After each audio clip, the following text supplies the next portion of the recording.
I'm creating my own version of the incubus Drazhar from the Warhammer 40,000 tabletop game. I wanted to keep the general silhouette of the incubi faction, but have a unique look. I needed hobbyists to think, I've never seen this before, but immediately know what it was supposed to be. I drew my inspiration from official art books, colorful beetles, and prehistoric crawlers, whilst keeping the lore in mind. I went for the segmented armor look that is so common among Eldar factions. The pieces are sharp looking and overlapping. Triangle shapes can be seen a lot on the costume, but all the edges are round for an organic feel. I used foam to build most of the armor for its weight, price, and flexibility.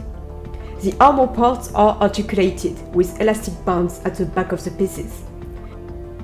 I worked a lot with undercuts to create volume whilst limiting the amount of seams.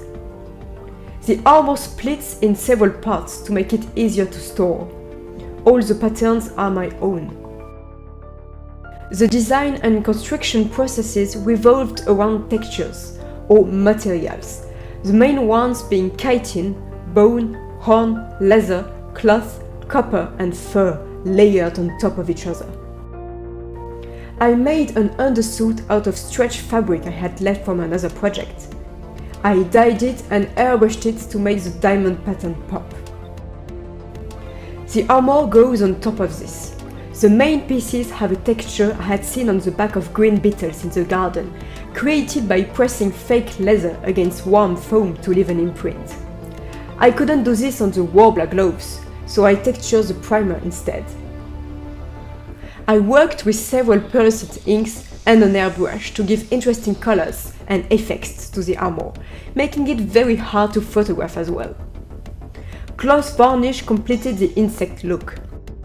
A lot of these pieces have raised beveled details. Some were made out of foam and some were modeled and printed. On top of this, you have the armor pieces covering the joints. They have engravings on the surface, and all the cuts have been rounded as well. The edges have raised details, created with the foam bevels I had cut out of the engravings. These pieces have a slightly pitted texture achieved with flex bond and a rough brush, and were painted copper with gilding wax. A few bone details and a bit of airbrushed vert de gris complete the look.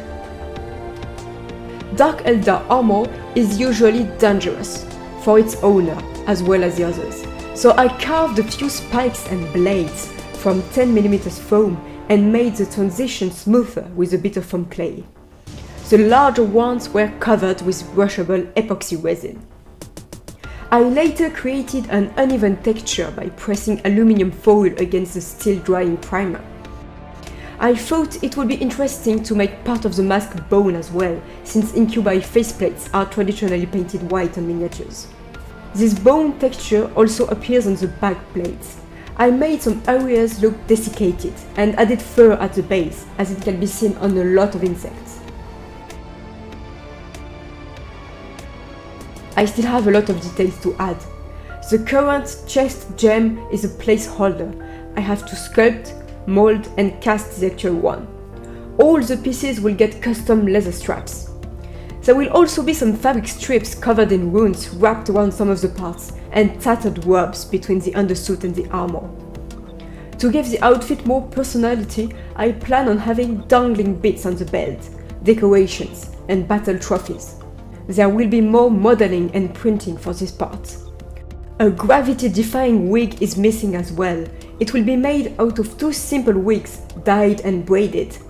So far, I made a pattern for the swords. Unlike the rest of the design, they will be almost entirely based on an official artwork from the game's 2nd edition codex. I also need to do a lot of adjustments and touch-ups to the paint job. This doesn't even begin to cover the techniques and tricks involved in both the design and the construction, and is a work in progress, but I hope it gives an idea of the work that went, and still has to go, into bringing a part of one of my favorite franchises to life.